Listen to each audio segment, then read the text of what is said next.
الحمد لله وكفى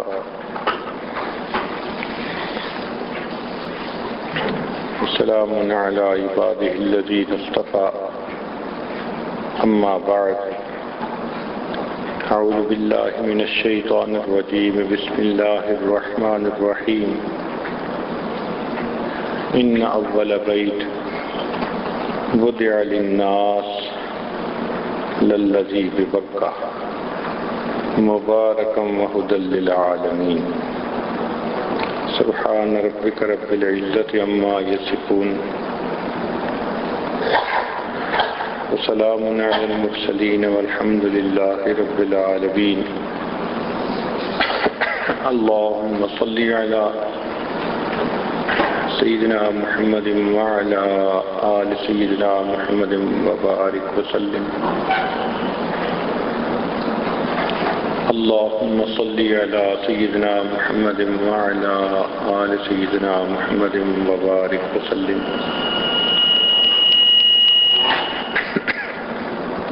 اللهم صل على سيدنا محمد وعلى آل سيدنا محمد وبارك وسلم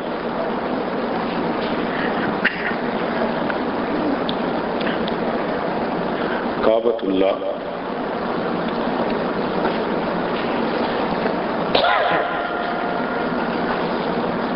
اول عالم،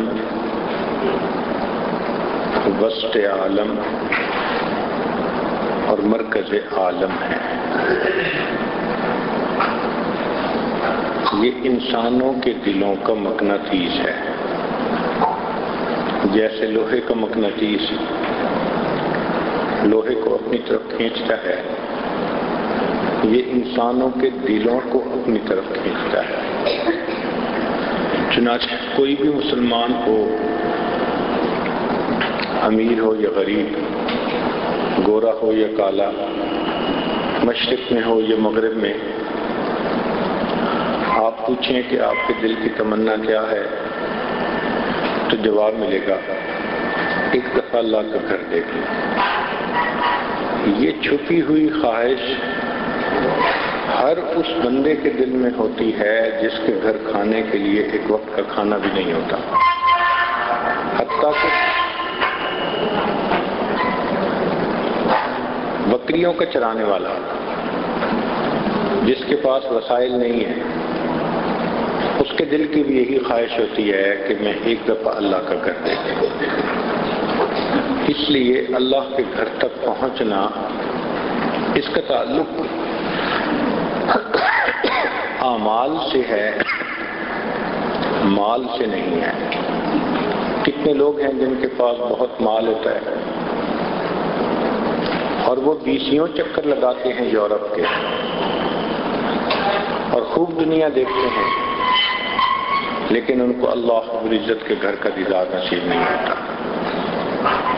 یہ نہیں کہ وہ آتے نہیں، بلکہ یوں سمجھیں کہ ان کو آنے کا راستہ نہیں دیا جاتا، توفیق ہی نہیں ملتی ان کو آنے کی۔ اور کئی ایسے لوگ کہ جن کے پاس وسائل نہیں ہوتے، وہ یہاں پہنچ جاتے ہیں۔ اس عاجز کو اپنے بچپن کی بات یاد ہے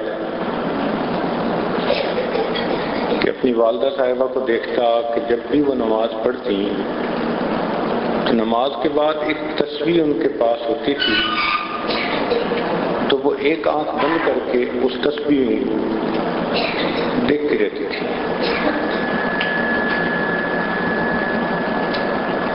تو جب دیکھ چکتی تو میں کہتا کہ امی مجھے بھی دکھائیں، تو مجھے بھی دکھاتی۔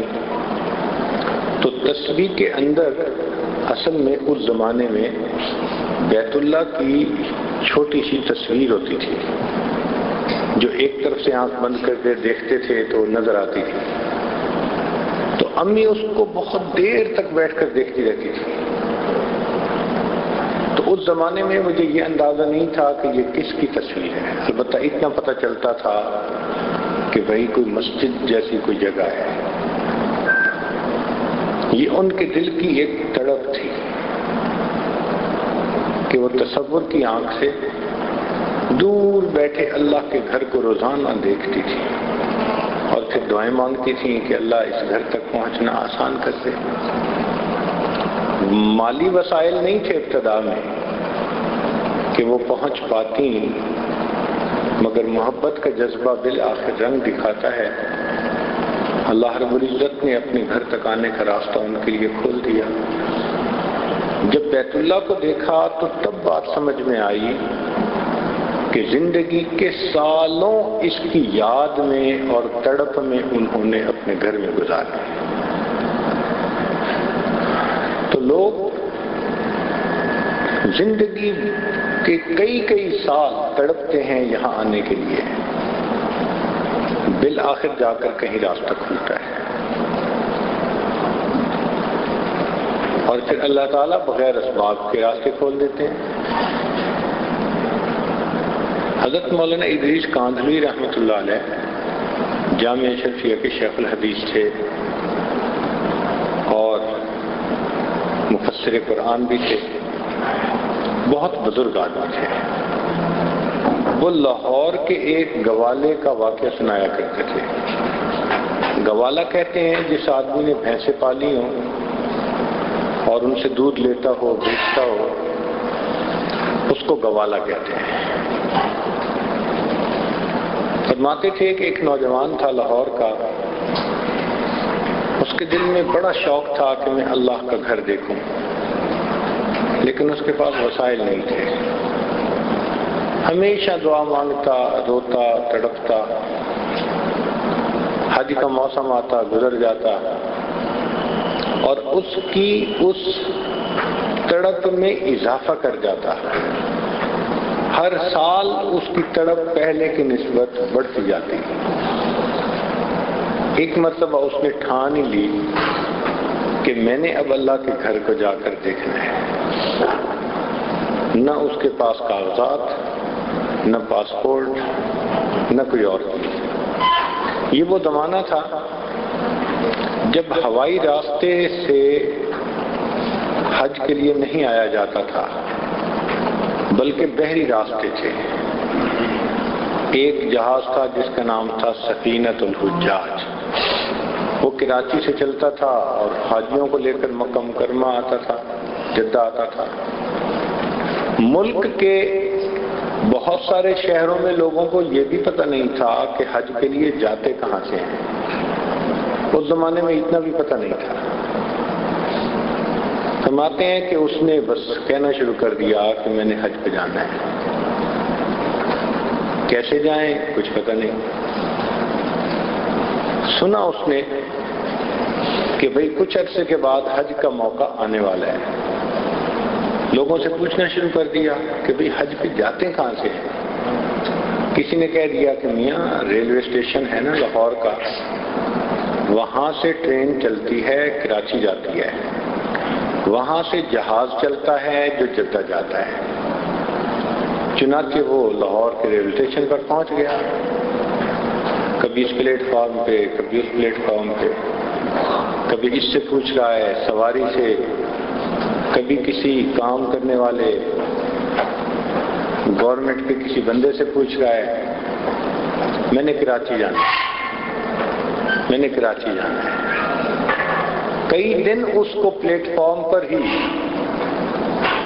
گزر گئے، ٹکٹ تھی نہیں کہ کوئی لے جاتا تھا، اور یہ جانا چاہتا تھا۔ ایک دن ایسا ہوا کہ ایک کنڈکٹر گارڈ جو تھا وہ اس کے اوپر کچھ اس کو ترس آ گیا، وہ کہنے لگا کہ میں تمہیں سواریوں والے ڈبے میں تو بٹھا نہیں سکتا کہ ٹکٹ نہیں ہے، آؤ میرے ڈبے میں بیٹھ جاؤ، میں تمہیں کراچی اتار دوں گا۔ لو جی، کنڈکٹر گارڈ نے اس کو اپنے والے ڈبے میں جہاں چھوٹی سی جگہ تھی اس میں بٹھا دیا۔ یہ بیٹھا رہا، بالآخر کراچی ریلوے اسٹیشن کے اوپر اتر گیا۔ پھر وہاں پلیٹ فارم سے پوچھنا شروع کر دیا کہ میں نے تو حج پہ جانا ہے، کہاں سے جاتے ہیں؟ کسی نے بتایا میاں ایک جگہ ہے جس کو مدینۃ الحجاج کہتے ہیں، حاجی لوگ سب وہاں جاتے ہیں، اور وہاں سے پھر ان کے کاغذات تیار کیے جاتے ہیں اور ان کو جہاز پر بھیجا جاتا ہے۔ اس نے کہنا شروع کر دیا جی مدینۃ الحجاج جانا ہے۔ اللہ کی شان کی کچھ سواریاں تھیں جو ریلوے اسٹیشن سے اتریں اور وہ مدینۃ الحجاج جا رہی تھیں اور ان کے پاس گنجائش تھی۔ انہوں نے اس کو بھی کہا کہ آؤ ہمارے ساتھ بیٹھ کے آؤ ہماری گاڑی میں۔ مدینۃ الحجاج اتار دیا۔ اب وہاں پر تو ہزاروں لوگ حج پہ جانے والے تیاری کر کے آئے۔ اس زمانے میں وہیں پہ پاسپورٹ بنتا تھا، کاغذات تیار ہوتے تھے، ٹکٹ ہوتی تھی، اور جن کے کاغذات تیار ہو جاتے تھے ان کو وہیں سے جہاز پر بٹھا دیتے تھے۔ اب یہ کہتا جا رہا ہے کہ جی میں نے حج پہ جانا ہے، حج پہ جانا ہے۔ لوگوں نے کہا بھائی تیرے پاس پاسپورٹ نہیں، ٹکٹ کے پیسے، کہتے نہیں، کوئی چیز، کہتا کچھ بھی نہیں، اور جانا کہاں ہے، کہتے اللہ کا گھر دیکھنا ہے۔ لوگ بڑے حیران کہ یہ نوجوان کیسے جا سکتے ہیں، حتیٰ کہ وہ دن آیا کہ جن لوگوں کے کاغذات تیار تھے ان کو جہاز پر بٹھایا جانے لگا۔ اس نے دیکھا کہ ان کا سامان لے جانے کے لیے مزدور ہیں جو نیچے سے سامان اٹھا کر بحری جہاز کے اوپر لوڈ کر رہے ہیں۔ خاص قسم کی وردی انہوں نے پہنی ہوئی ہے۔ اب لوگ بھی دیکھ رہے تھے منظر، یہ بھی دیکھ رہا تھا۔ اس نے کیا کیا کہ ان میں سے ایک نوجوان سے بات کی کہ یار اپنی وردی مجھے دے دو، تم بیٹھ کے آرام سے مزے کرو، اور تمہاری جگہ یہ جو بھاری بھاری سامان ہے نا یہ اٹھا کے میں لے جاؤں گا، اور جب آخری دفعہ وہاں سامان پہنچے گا تو اوپر سے تمہیں وردی میں دوسرے لڑکے کے ہاتھ واپس بھجوا دوں گا۔ اس نوجوان نے بھی سوچا کہ چلو یہ 8 گھنٹے جو مجھے اتنا بھاری سامان سر پہ اٹھا کے لے جانا ہے، آج مزے کرو، بیٹھ جاؤ۔ اس نے اپنی وردی اس کو دے دی۔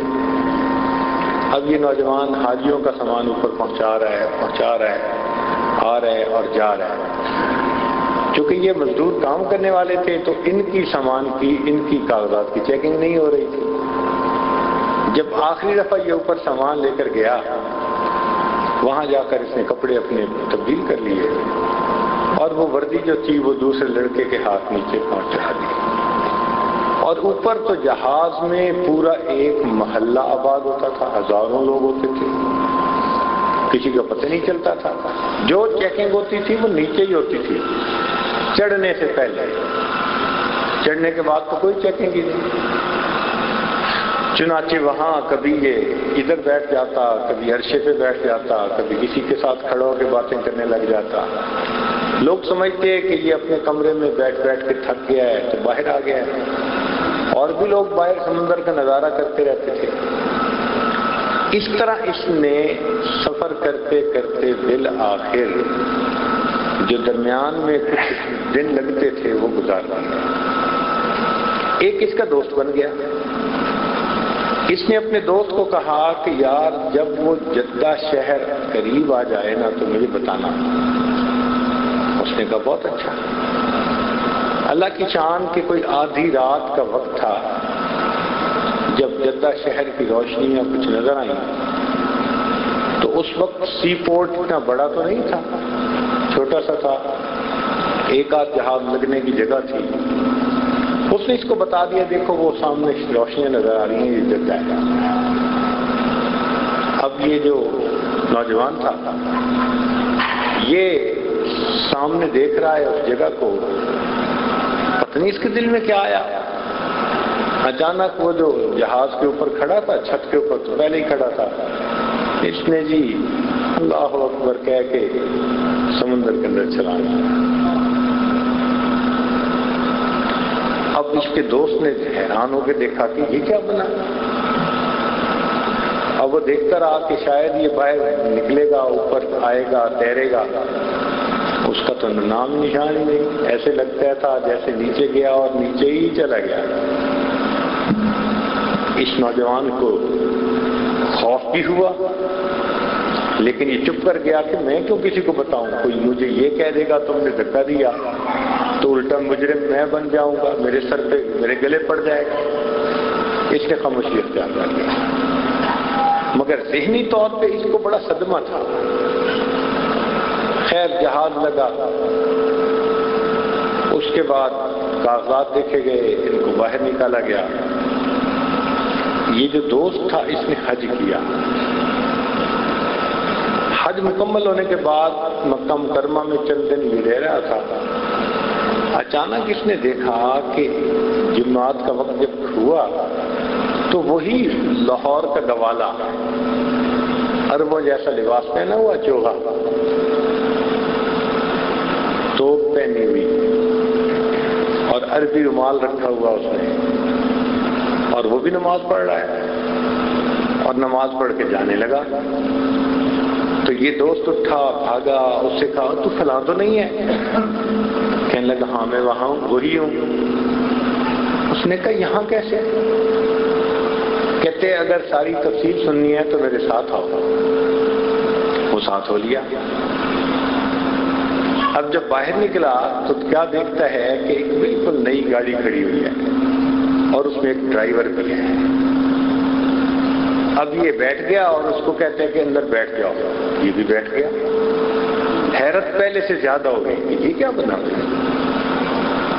خیر گاڑی چلی اور چلتے چلتے بالآخر شہر میں ایک کوٹھی سی بنی ہوئی تھی، اس کے اندر داخل ہوئی۔ یہ باہر نکلا تو گوالے نے اسے کہا آؤ آؤ یہ میرا گھر ہے، آؤ آپ کو میں بٹھاتا ہوں۔ اور حیران ہوا کہ یہ کیا باتیں کر رہا ہے۔ دیکھا کہ ڈرائنگ روم ہے اور بڑا صوفے لگے ہوئے ہیں اور خوبصورت بنا ہوا ہے۔ کچھ اس نے پینے کے لیے اس کو لا کر دیا۔ اس نے کہا بھائی مجھے تو کچھ سمجھ نہیں آ رہی، مجھے آپ بتاؤ کہ یہ مسئلہ ہے کیا۔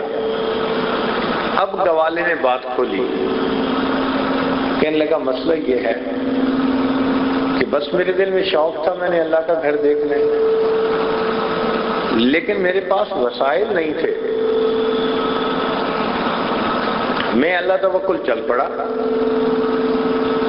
جب تم نے بتایا کہ سامنے جدہ شہر ہے تو میں نے اللہ سے دعا مانگی، اللہ اب چھلانگ لگانا میرا کام ہے، گھر تک پہنچانا تیرا کام۔ کہتے ہیں میں نے پانی میں چھلانگ لگا دی اور تیرنا میں جانتا نہیں تھا، تو ڈبکیاں کھانے لگا۔ اب ڈبکیاں کھاتے کھاتے جو سمندر کی لہریں ہوتی ہیں نا، انہوں نے مجھے دھکیلنا شروع کیا اور میرے پیٹ میں بہت سارا پانی بھی چلا گیا، اور میں اپنی زندگی بچانے کی کشمکش میں اچانک جو ہاتھ مارے تو لگا کہ جیسے اب پانی ذرا کم ہو گیا اور کنارہ قریب ہے۔ کہتے بالآخر میں کنارے تک پہنچا، لیکن چونکہ میرے پیٹ میں بہت پانی بھر چکا تھا میں بے ہوش ہو کے لیٹ گیا۔ اس میں میرے منہ سے پانی بھی نکلتا رہا، پیٹ کا سارا پانی واپس نکل آیا۔ کافی دیر کے بعد کچھ میرے اوسان بحال ہوئے تو مجھے محسوس ہوا کہ بھئی اب تو فجر کا وقت بھی قریب ہے اور کنارے پہ بھی میں لگ گیا ہوں۔ میں نے کہا کہ چلو اٹھوں اور جاؤں اندر، صبح ہو گئی تو لوگ مجھ سے کاغذات پوچھیں گے۔ کہتے آگے گیا تو آگے لوہے کی گرل لگی ہوئی تھی اور دروازے کو تالا تھا، تو میں تو باہر جا نہیں سکتا تھا۔ میں نے وہ گرل کے ساتھ ساتھ چلنا شروع کیا کہ بھئی کہیں سے کوئی راستہ مل جائے۔ ایک کونے میں کہنے لگا ایک گھر تھا اور اس گھر کا صحن اسی گرل کی طرف کھلتا تھا۔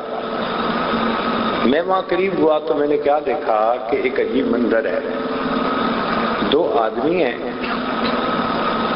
جو ایک گائے کا دودھ نکالنا چاہتے ہیں، مگر ان کو گائے کا دودھ نکالنے کا تجربہ بالکل نہیں تھا، تو گائے ان کے قابو نہیں آتی تھی۔ اب ایک جو ہے وہ اس کی ٹانگوں کو پکڑتا، رسا ڈالتا، دوسرا گلاس لے کے نیچے بیٹھتا، ابھی تھوڑی سی اس نے دودھ نکالا ہوتا تو گائے پھر لات مار دیتی، ادھر کی ادھر ہو جاتی۔ ایک کشتی ہو رہی تھی ان دو بندوں میں اور گائے میں۔ کہتے جب میں نے یہ منظر دیکھا تو میں نے وہ گریل جو تھی اس کو تھپ تھپایا، نوک کیا۔ انہوں نے میری طرف دیکھا، جب میری طرف دیکھا تو میں نے ان کو کہا کہ دیکھو یہ میں جانتا ہوں دودھ نکالنا گائے کا۔ جب یوں ہاتھ کا اشارہ کیا تو پہلے تو وہ نہیں سمجھے، پھر انہوں نے میرے قریب آ کر پوچھا کیا ہے مسئلہ؟ میں نے کہا کہ یہ جو ہے نا میں تمہیں نکال کے دیتا ہوں۔ وہ تو پہلی مصیبت میں تھے، کشتی لڑ رہے تھے بیچارے۔ ان میں سے ایک اندر گیا اور اس نے گھر جا کے گھر والی خاتون جو تھی اس کو بتایا۔ اب صورتحال یہ تھی کہ یہ گھر تھا اس سی پورٹ کے انچارج کا، جو بڑا انچارج تھا وہاں کا۔ اس کو اللہ نے ایک بیٹا دیا۔ اس زمانے میں خشک دودھ کے ڈبے ہوتے نہیں تھے، فیڈر نہیں ہوتے تھے، یا ماں دودھ پلاتی تھی یا پھر گائے وغیرہ کا دودھ ہوتا تھا۔ اب قدرتاً ماں کا دودھ اس بچے کو موافق نہیں تھا تو بچے کو گائے کا دودھ پلایا جاتا تھا، لیکن گائے کا دودھ نکالنے کا تجربہ وہاں کسی گھر کے نوکر کو نہیں تھا، لہذا وہ گائے کا دودھ نکالنے بیٹھتے تو گائے لاتیں مارتی اور ان کو دودھ نکالنے نہ دیتی، اور ایک ہنگامہ، کبھی ایک گلاس نکلتا کبھی نہ نکلتا، کبھی بچہ بھوکا کبھی پیٹ بھر جاتا۔ اب جب ان دو بندوں نے جا کے اس کو کہا کہ جی ادھر ایک بندہ ہے مسافر لگ رہا ہے اور وہ کہتا ہے کہ مجھے تجربہ ہے میں نکال دیتا ہوں دودھ، تو ماں تو چاہتی ہے نا کہ میرے بیٹے کے لیے وافر مقدار میں دودھ ہو۔ اس نے کہا ہاں ٹھیک ہے۔ اس نے چابی نکال کے دی کہ دروازہ کھولو اور اس کو لے کے آؤ۔ کہنے لگے وہ بندہ آیا، اس نے دروازہ کھولا اور مجھے لے کے گیا۔ میں نے ان دونوں کو آرام سے بٹھا دیا ایک طرف کہ تم بیٹھ جاؤ، اور گائے کو میں نے کمر پر ہاتھ پھیرا، اور گائے جانور پہچان لیتا ہے کہ بھئی ہاتھ پھیرنے والا بندہ تجربہ کار ہے یا نہیں۔ جیسے ہی میں نے ہاتھ پھیرا تو گائے جو تھی وہ بڑے آرام سے کھڑی ہو گئی، دودھ دینے کے لیے تیار۔ مجھے چونکہ تجربہ تھا میں نے ان سے بڑا برتن منگایا، اور بڑا برتن منگا کے جب میں نے اس کا دودھ نکالا تو وہ تو 2-4 کلو تھا۔ اس کو دیکھ کے تو وہ حیران رہ گئے، اتنا دودھ نکل سکتا ہے؟ وہ تو ایک گلاس میں دودھ نکالتے تھے۔ اب جب وہ اتنا دودھ لے کے اندر گئے تو اس افسر کی بیوی کی تو آنکھیں کھلی رہ گئی، اتنا زیادہ دودھ میرے بچے کے لیے۔ اب خوشی سے اس کی تو حالت بری۔ اس نے کہا اچھا جو بھی ہے اس بندے کو نہیں جانے دینا۔ لو جی، مجھے انہوں نے گھر میں ایک جگہ بٹھا دیا اور مجھے ناشتہ بھی کروایا، کہا آرام کرو بس تم ادھر رہو۔ جب اس کا خاوند اٹھا اس نے خاوند کو بھی بتایا کہ دیکھو جی یہ تو ہمارے ساتھ خدائی مدد ہو گئی ہے، میرے بچے کے لیے اللہ نے دودھ کا انتظام کر دیا، اور دیکھو اس بندے کو جانے نہیں دینا۔ اب وہ افسر آیا، اس نے مجھ سے آ کے مجھ سے کیا کاغذات پوچھنے تھے۔ اس نے مجھے کہا کہ اچھا بھائی تم نے یہاں سے جانا نہیں۔ میں نے کہا نہیں، میں نے تو اللہ کے گھر جانا ہے۔ وہ ہر بار کہے کہ تم نے کہیں نہیں جانا، اور میں ہر بار کہوں کہ میں نے اللہ کے گھر جانا ہے، وہ مجھے تسلیاں دے، اچھا اچھا تجھے بھیج دیں گے بھیج دیں گے۔ میں خیر اس کے پاس رہنے لگ گیا۔ کوئی 10-15 دن کے بعد اس عورت نے اپنے والد کو فون پر بتایا کہ میرے بچے کے لیے دودھ کا بڑا مسئلہ تھا، وہ اس طرح حل ہو گیا، ہمیں ایک بندہ ملا ہے وہ دودھ بہت اچھا نکال لیتا ہے۔ اس کے والد کی کوئی 10-12 گائیں تھیں اور اس کو بھی دودھ نکالنے کی پرابلم تھی کہ نوکر چاکر دودھ نکالنا نہیں جانتے تھے۔ اس نے کہا بیٹی پھر ایسے کرو کہ اس بندے کو میرے پاس مکہ مکرمہ بھیج دو، اور دودھ میں یہاں سے بندوبست کر دوں گا آپ کے بچے کے لیے۔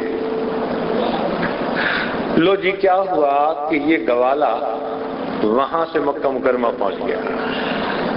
اب اس بندے نے اس کو 1-2 دن اپنے پاس رکھا، کہنے لگا میرے لیے 10-15 گایوں کا دودھ نکالنا کون سا مسئلہ تھا۔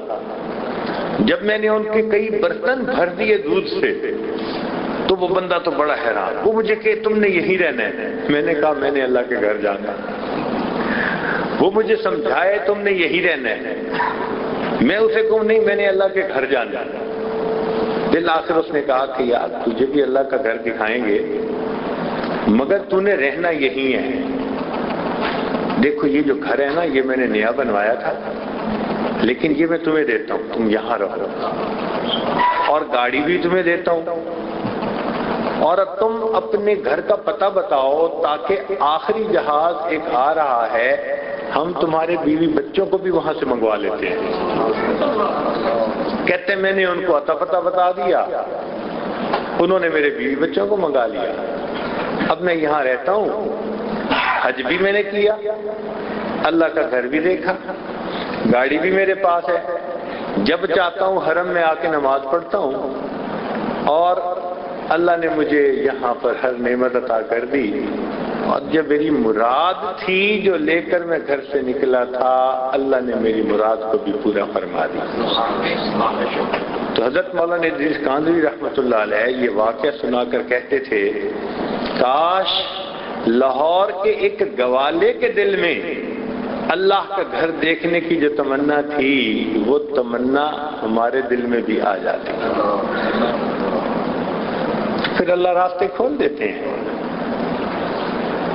ہمارے اکابر سالوں دعائیں مانگتے تھے، سالوں، اور ایسا بھی ہوتا تھا کہ جب آنے لگتے تھے تو گھر کے برتن بھی بیچنے پڑتے تھے، زیور بیچنے پڑتے تھے، پھر جا کے کہیں خرچہ پورا ہوتا تھا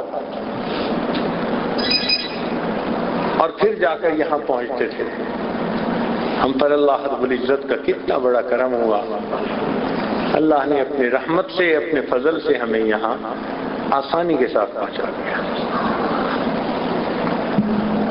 آج جو یہ کہہ رہے ہیں نا کہ اس کا تعلق اعمال سے ہے، اس کا تعلق مال سے نہیں ہے، اس لیے کہ مال کے زور پر اگر کوئی کہے کہ میں حجے کروں گا عمرے کروں گا تو پھر دنیا کے مالدار لوگ سب سے زیادہ حج اور عمرے کرنے والے ہوتے، مگر ایسا نہیں ہے۔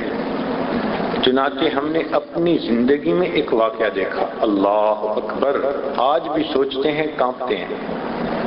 کیا کہ امریکہ سے ایک جوڑا چلا، لکھا پڑا حج کرنے کی نیت سے، اور جو مرض ہے نا آج وی آئی پی حج، وہ وی آئی پی حج ان کے ذہن میں بھی یہی تھا، وی آئی پی حج کرنے آئے، ان کو اپنے پیسوں کا بڑا مان تھا، بڑا ناز تھا، چلے آ بھی گئے، اسی گروپ میں تھے جس گروپ میں ہم نے حج کرنا تھا۔ ہم نے دیکھا کہ ان کی طبیعتیں ایسی تھیں، ہر چیز پہ اعتراض، یہ چیز اچھی نہیں، یہ بھی اچھی نہیں، یہ بھی اچھی نہیں، یہ بھی اچھی نہیں، وہ جو چیز دیکھتے اسی پہ تنقید کرنے بیٹھ جاتے، دونوں میاں بیوی۔ لگتا ایسے تھا کہ جیسے کوئی خدا پہ معاذ اللہ احسان چڑھانے آ گئے۔ اب کیا ہوا کہ جیسے ذی الحجہ کے ایام شروع ہوئے، 5-6 ذی الحجہ کا کوئی واقعہ ہوگا کہ اس کے خاوند کی طبیعت ذرا خراب ہوئی، ہسپتال پہنچا دیا گیا۔ ہاسپٹل والوں نے اس کو بتایا کہ بھئی یہ مائلڈ ہارٹ اٹیک تھا، دل کا دورہ پڑا ہے۔ انہوں نے اس کو ایکسٹینسو کیئر یونٹ میں رکھا،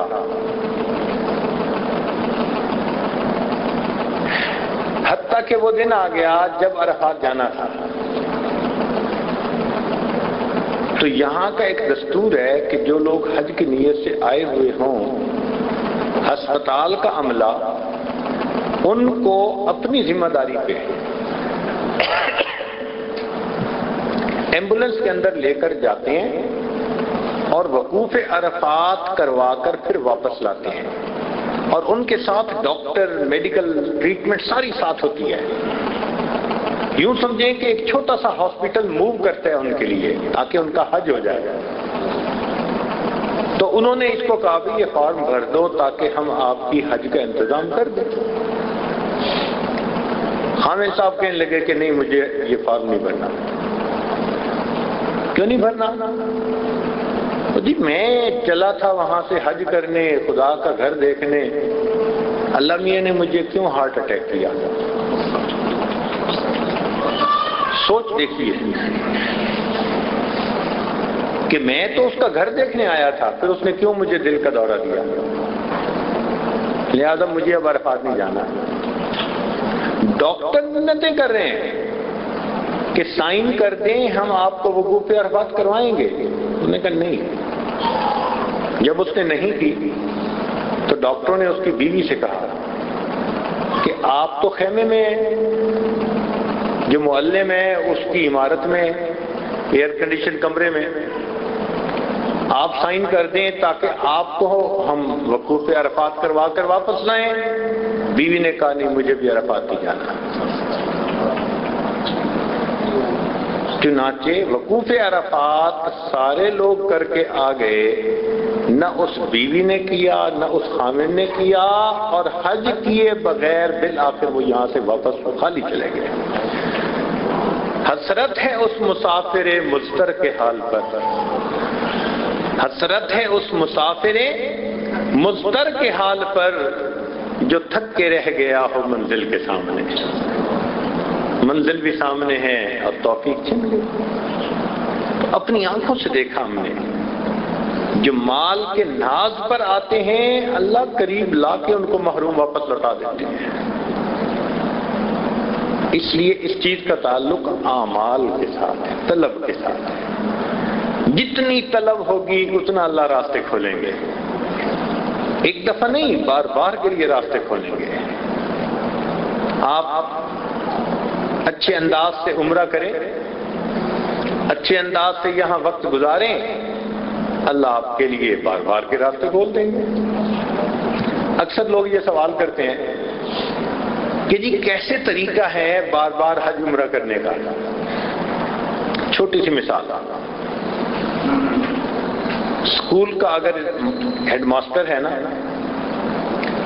اور اس نے کرکٹ کی ٹیم کے پلیئرز کے نام لکھنے ہیں، تو جو اچھا کھیلنے والا ہوگا نا اس کے لیے اس کو کسی سے مشورہ کرنے کی ضرورت نہیں ہوتی، اس کا نام وہ پہلے ہی لکھ لیتا ہے۔ مشورے کی بات وہاں آتی ہے جہاں اتنے اچھے پلیئر نہیں ہوتے، یار اس کو رکھیں یا نہ رکھیں۔ جو اچھا کھیلنے والا، سکور بنانے والا، باؤلنگ کروانے والا ہوتا ہے پہلے ہی اس کا نام لکھ دیتا ہے، یار انہوں نے تو آنا ہی ہے، یہ تو ہے ہی صحیح۔ ایگزیکٹ یہی مثال ہے کہ جو آ کر حرم میں اپنی نگاہ کی حفاظت کرتا ہے، اللہ کی یاد کے ساتھ وقت گزارتا ہے، آداب حرم کا خیال رکھتا ہے، عبادت یکسوئی کے ساتھ کرتا ہے، اپنے اللہ کے سامنے سر نیاز جھکا دیتا ہے، پھر اللہ تعالی آئندہ سال کے حجوں اور عمروں میں اس کا نام پہلے ہی لکھوا دیتا ہے۔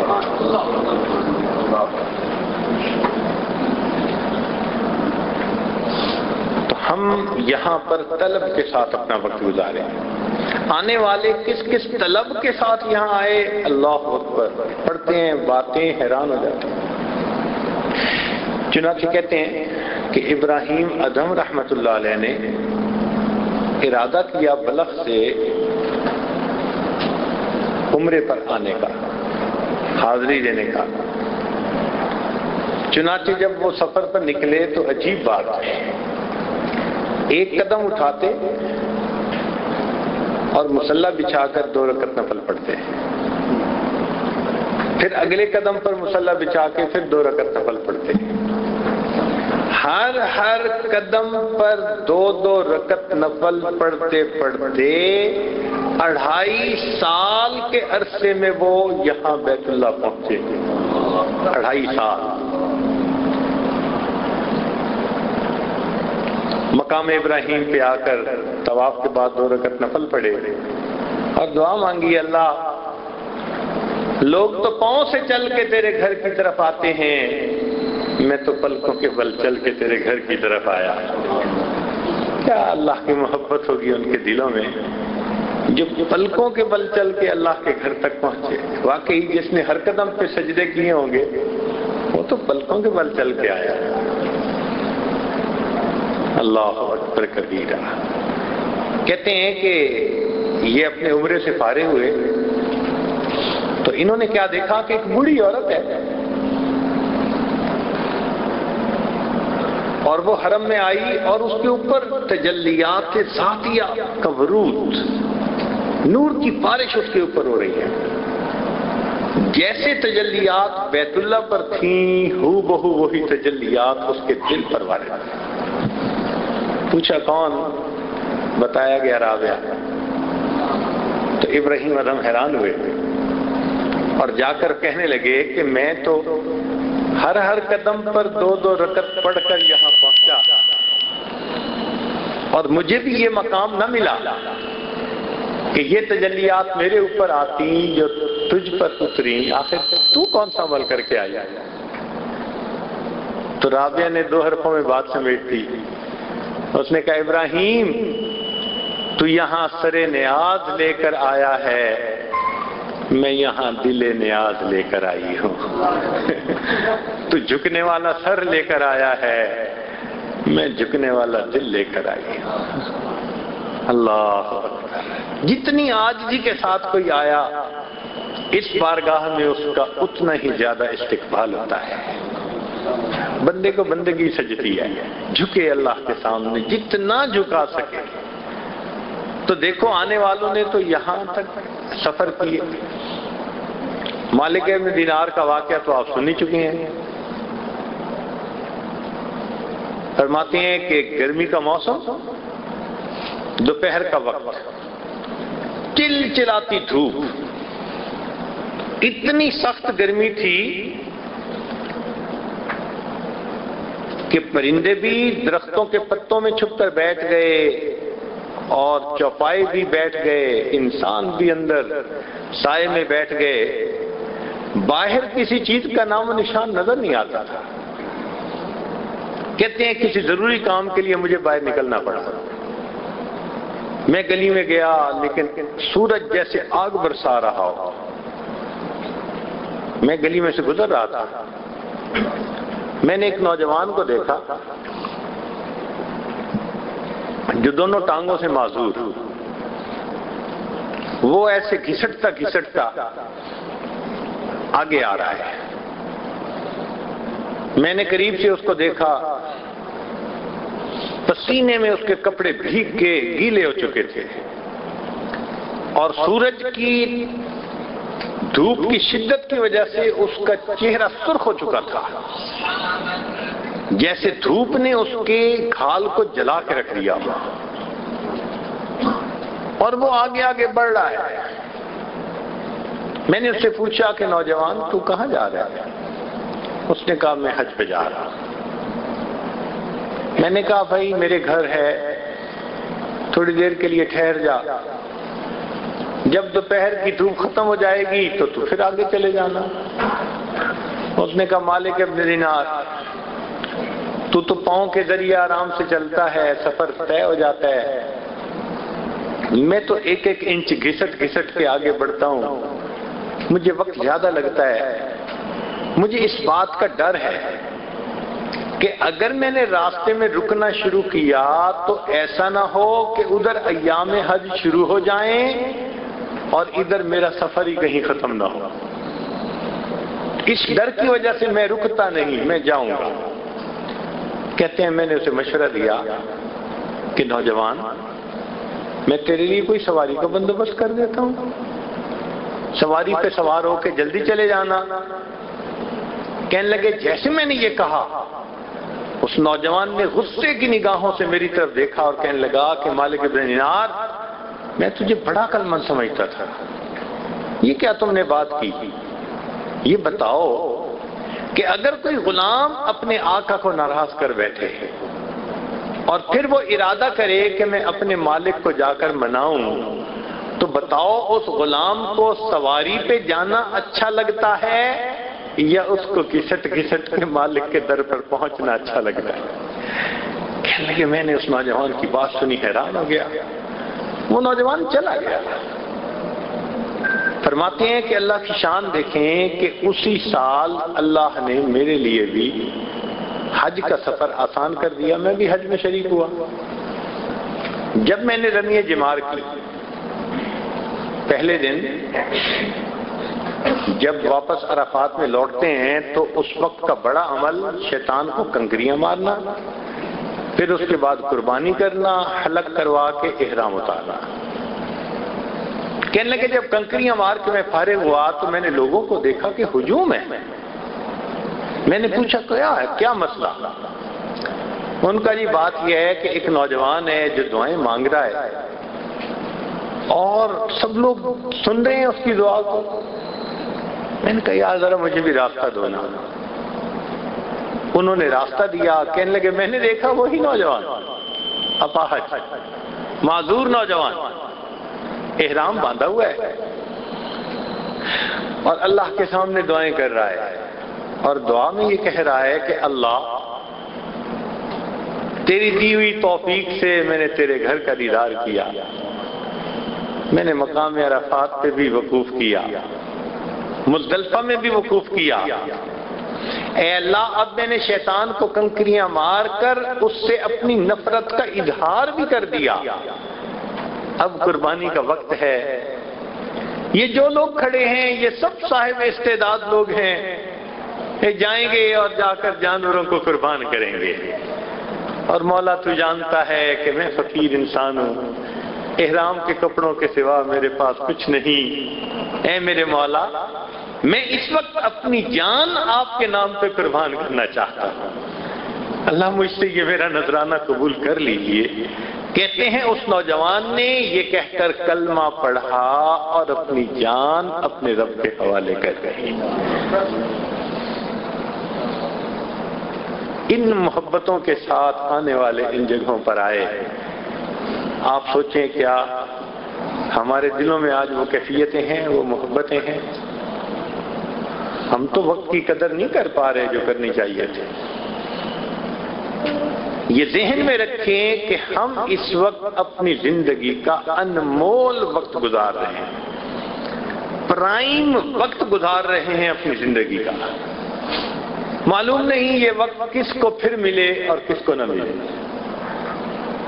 اس وقت کی قدر کرنی چاہیے، ایک ایک لمحے کی قدر کریں.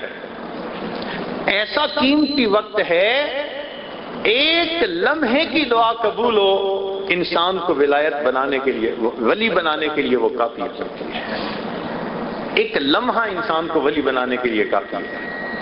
ایسی جگہ پر حاضر ہے.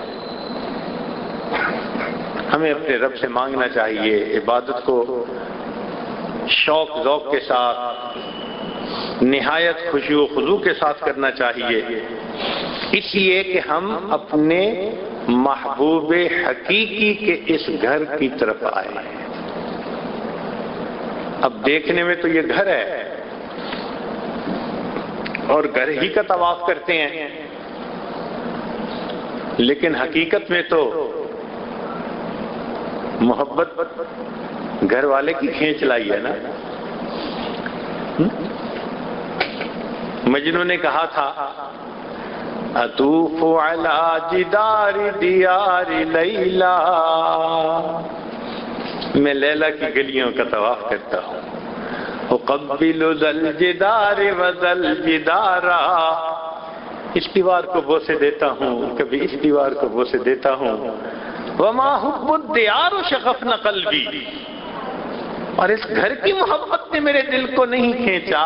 ولیکن حب من سکن الدیار، جو اس گھر میں رہنے والا ہے اس کی محبت نے میرے دل کو بے خود کر دیا ہے. تو ہم جو یہاں آئے تو یہ پتھر کے گھر نے تو نہیں نہ کھینچا. اس لیے فرمایا فَلْيَعْبُدُوا رَبَّ هَذَا الْبَيْتِ، اس گھر کے رب کی عبادت کرو. اس رب کی عبادت کے لیے یہاں پہنچے ہیں. مقصود تو ہمارا وہ ہے. اللہ اکبر. حسن بصری رحمۃ اللہ علیہ فرماتے ہیں کہ میں ایک مرتبہ طواف کر رہا تھا ایک نوجوان لڑکی کو دیکھا جو طواف کر رہی تھی مگر اشعار اونچے آواز سے پڑھ رہی تھی، اور وہ اشعار ایسے عاشقانہ تھے کہ جیسے کوئی محب اپنے محبوب کی جدائی میں ترس گیا ہو، تڑپ گیا ہو اور اب ملے بغیر اسے چارہ نہ ہو۔ کہنے لگا، وہ جوان العمر لڑکی تھی اور ایسے الفاظ اس کی زبان سے سن کر مجھے محسوس ہوا کہ اس کو اونچا تو نہیں پڑھنا چاہیے، تو میں نے اس لڑکی کو ٹوکا، میں نے کہا تو جوان العمر لڑکی ہے اور ایسے عاشقانہ اشعار، ایسے بہت ہی محبت بھرے الفاظ اس طرح اونچی آواز سے پڑھنا تمہارے لیے زیب نہیں دیتا، مناسب نہیں۔ کہنے لگا جب میں نے اس سے یہ بات کہی تو اس نے مجھ سے ایک کاؤنٹر کوسچن کیا، کہنے لگی کہ حسن یہ بتاؤ اس گھر کا طواف کر رہے ہو یا گھر والے کی تجلیات کا طواف کر رہے ہو؟ اس نے کوسچن پوچھا،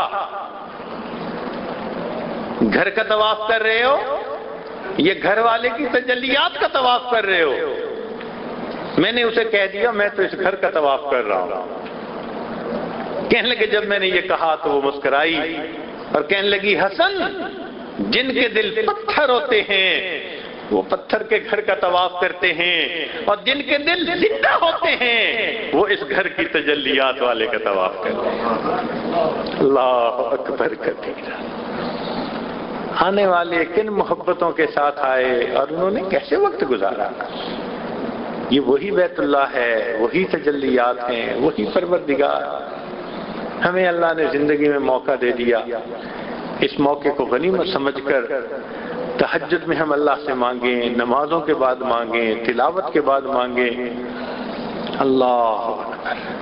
ہمارے حضرت مرشد عالم رحمۃ اللہ علیہ فرماتے تھے کہ میں نے زندگی کے ایک حج میں ایسا کیا کہ بیت اللہ کے سامنے بیٹھ کر قرآن کی تلاوت کرتا تھا، ہر آیت کو پڑھ کر وہ آیت جیسی ہوتی، اگر بشارت والی ہوتی تو اللہ سے جنت مانگتا، اگر ڈرانے والی ہوتی تو جہنم سے پناہ مانگتا۔ فرمانے لگے ہر آیت پڑھ کر دعا مانگتے مانگتے بالآخر میں نے الحمد سے والناس تک قرآن مکمل کیا۔ اللہ اکبر کبیرہ۔ ہمارے بزرگوں نے ایسا وقت حرم میں گزارا ہے، ہم بھی کچھ کوشش کر لیں، چلیں پورا قرآن نہ پڑھیں تو قرآن پاک کی کوئی ایک سورت ہی ایسے پڑھ لیں، اس کیفیت کے ساتھ پڑھ لیں۔ اللہ رب العزت ہمیں صحیح کیفیات کے ساتھ، محبت کے ساتھ، شوق کے ساتھ بیت اللہ شریف میں اپنا وقت گزارنے کی توفیق عطا فرمائے۔ وآخر دعوانا ان الحمد للہ رب العالمین۔ تھوڑی دیر کے لیے مراقبہ ہو جائیے، آنکھوں کو بند کر لیجئے، سر کو جھکا لیجئے۔ دنیا اور جو کوئی دنیا میں ہے اس سے ہٹ کٹ کے اللہ رب العزت کی یاد میں ڈوب جائیے۔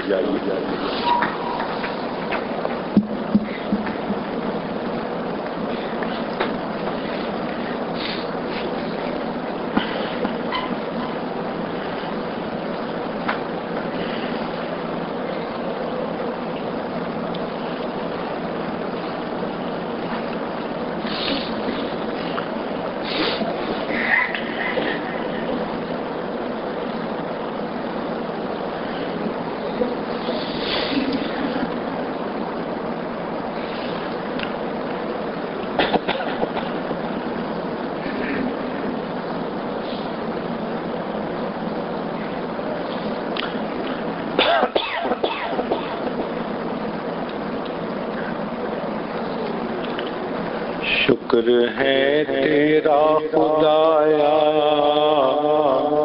میں تو اس قابل نہ تھا، تو نے اپنے گھر بلایا میں تو اس قابل نہ تھا۔ شکر ہے تیرا خدایا میں تو اس قابل نہ تھا، تو تو نے اپنے گھر بلایا میں تو اس قابل نہ تھا ڈال دی ٹھنڈک میرے سینے میں تو نے ساقیا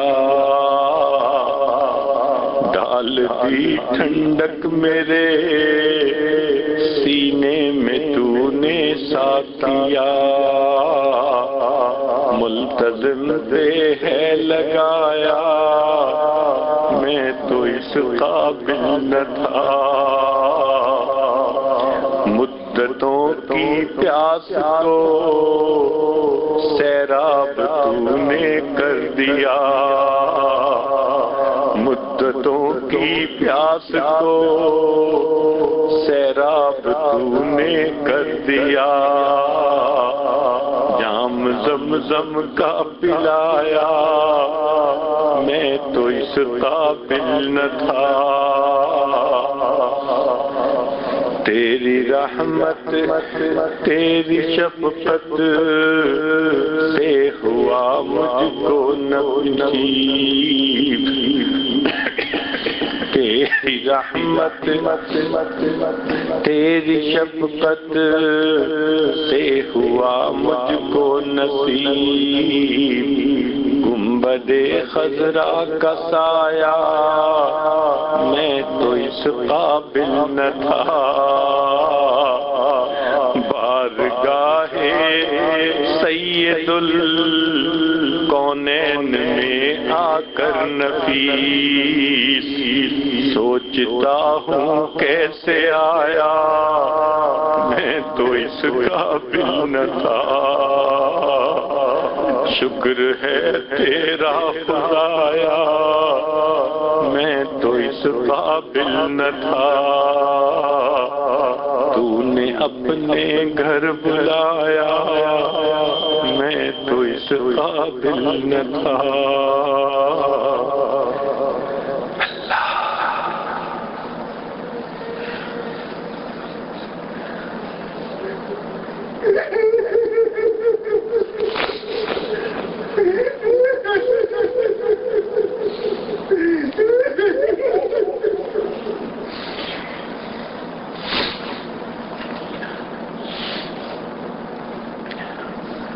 لا الہ الا اللہ محمد رسول اللہ دعا کر لیجئے سبحان ربی العظیم وحاب اللہم صلی علی سیدنا محمد وعلا آل سیدنا محمد وبارک وسلم اے مالک ہم آپ کے عاجز مسکین بندے ہیں ہمارے گناہوں کو معاف فرما ہماری خطاؤں سے درگزر فرما ہمارے عیبوں کی پردپوشی فرما میرے مالک آپ نے اپنی رحمت سے ہمیں اس عظیم جگہ حاضری کی توفیق عطا فرمائی ہمیں غفلت سے محفوظ فرما بے ادبی سے محفوظ فرما اے اللہ ہمیں تکبر سے محفوظ فرما میرے مولا ہماری حاضری کو قبول فرما رب کریم ہماری حاضری کو قبول فرما مولا ہم نے دامن پھیلائے ہیں امیدوں سے بڑھ کر اس دامن کو بھرپور فرما اے اللہ ہماری نیک مرادوں کو پورا فرما اللہ آپ کو منانے کے لیے آئے ہیں اللہ ہم آپ سے معافیاں مانگنے کے لیے آئے ہیں اے رب کریم رحمت کی نظر کر دیجئے اے کریم آقا رحمت کی نظر ڈال دیجئے تیری ایک نگاہ کی بات ہے